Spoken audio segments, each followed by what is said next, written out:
Perfect वाली बहू। नरेश की माँ अपने बेटे से मिलने दिल्ली आ रही है। इस बात का पता चलते ही नरेश के दिल में हलचल मच जाती है। नरेश अपनी माँ के स्वागत की तैयारी में लग जाता है।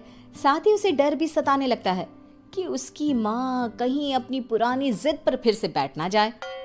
हे भगवान, इस बार बचा लो, अगले साल पक्का माँ की जिद पूरी कर दूंगा। तभी दरवाजे की घंटी बजती है। नरेश दरवाजा खोलता है तो सामने अपने मकान मालिक को देखकर हैरान हो जाता है, क्योंकि उनके साथ एक सुंदर सी लड़की भी थी।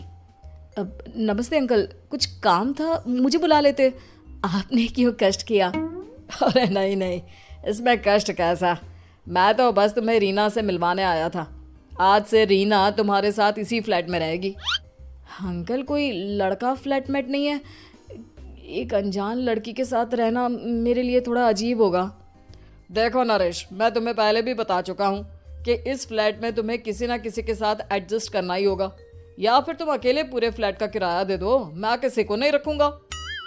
नरेश अपने मकान मालिक की बात सुन के रीना के साथ रहने के लिए तैयार हो जाता है, पर अंदर ही अंदर उसे ये बात खाने लगती है कि वो अपनी माँ को क्या जवाब देगा जब उसकी माँ रीना के बारे में उसे पूछेगी।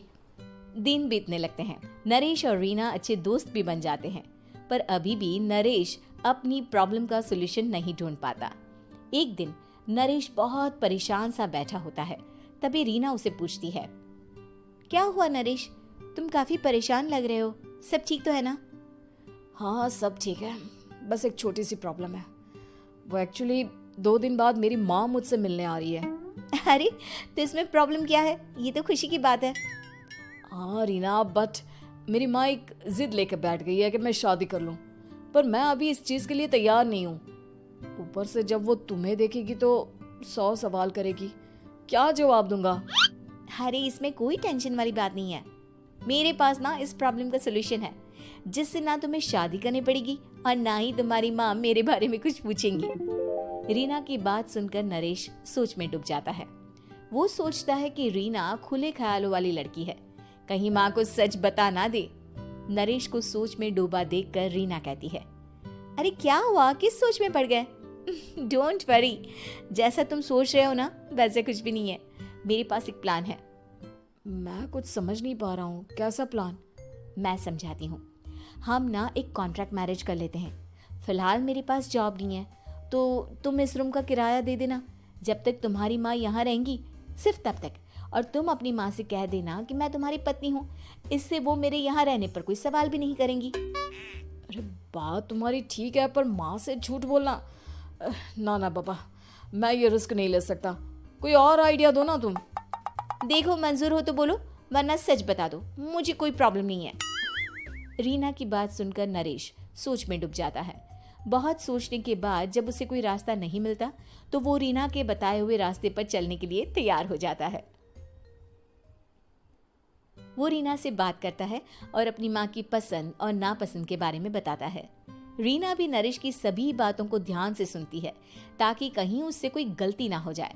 आखिर वो दिन भी आ जाता है जब नरेश की माँ उससे मिलने दिल्ली आ जाती है। नरेश अपनी माँ को फ्लैट पर लेकर जाता है। जैसे ही नरेश की माँ फ्लैट के अंदर जाती है, रीना उसके पैर छू लेती है। ये देखकर नरेश की माँ थोड़ी घबरा जाती है और नरेश से पूछती है, अरे बेटा नरेश, ये कौन है? माँ, ये आपकी बहू रीना है। माफ़ी चाहता हूँ, सब कुछ इतनी जल्दी में हुआ कि आपको बता ही नहीं पाया, इसलिए सोचा कि क्यों ना आपको सरप्राइज दिया जाए। अरे बेटा, मैं तो बस तेरा घर बसा हुआ देखना चाहती थी। हाँ, बहुत अरमान थे अपनी इकलौते बेटी की शादी को लेकर, लेकिन कोई बात नहीं, शायद किस्मत को यही मंजूर होगा। ये कहते ही नरेश की माँ रीना को गले लगा लेती है। रीना बेटिया, मेरा बेटा ना थोड़ा नादान है, पर तुम काफी समझदार लगती हो, और मैं जानती हूँ कि तुम इसका बहुत अच्छे से ध्यान रखोगी। माँ आप चिंता मत कीजिए, मैं सब संभाल लूंगी। नरेश की माँ अपने बहू और बेटे के साथ खुशी खुशी रहने लगती है। दिन बीतने लगते हैं। नरेश की माँ और रीना का रिश्ता बहुत मजबूत होता चला जाता है। वो दोनों सारा दिन एक साथ रहती और खूब बातें करती। इधर साथ रहते रहते नरेश और रीना भी एक दूसरे से प्यार करने लगते हैं। दोनों को इस बात का एहसास हो जाता है, फिर भी वो इस बात को छुपा कर ही रखते हैं। एक दिन नरेश की माँ और रीना शादी के बारे में बात करने लगते हैं। रीना बिटिया, ये तो नरेश ने मुझे बिना बताए शादी कर ली, वरना मैं तो अपनी इकलौती बेटी की शादी इतनी धूमधाम से करती कि सारी दुनिया देखती रह जाती। अच्छा माँ, आप ऐसा भी क्या करती नरेश और मेरी शादी में जो दुनिया देखती रह जाती? अरे बिटिया, एक माँ के अरमान तुम अभी नहीं समझोगी। मैं तो अपनी बहू को एक रानी की तरह लेकर आती और शादी भी बिल्कुल शाही अंदाज में करती, पर मेरे तो सारे अरमान ऐसे ही रह गए।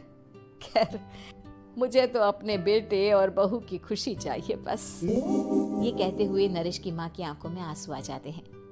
रीना भी ये सुनकर ख्यालों में खो जाती है, क्योंकि वो भी मन ही मन खुद को नरेश की पत्नी और उसकी माँ की बहू मानने लगी थी।